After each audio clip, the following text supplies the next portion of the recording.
lakini jambo la kuwa lina saada. Makapera hawana saada. Kuna mtu amekosa mali, umefeli kwenye kipato, hali ngumu, lakini kuna feli kwenye kiwiliwili pia. Unaishi kiugumu,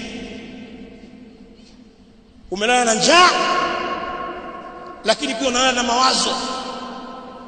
Pengine usiku huo watoa macho tu, usingizi hauji, una njaa, huna kitu, na mwenzako huenda amekosa, ana hiyo njaa lakini ana kiliwazo.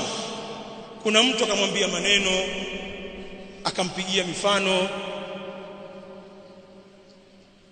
akamtia moyo, akamwonyesha tabasamu, basi ukajikuta umepata raha pale. Usiku ule ukapita, wewe kama unaamshwa alfajiri, uko fofofo, pashakucha baba, baraka ya nikaha hiyo.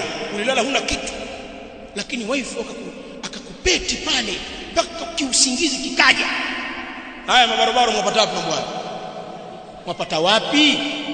Mtakimbilia haramu. Kwa faida zaidi usisite kufuatilia Salimu Mpole Accounts. Salimu Mpole, kwa pamoja tuijenge jamii kwa mafundisho sahihi ya Uislamu.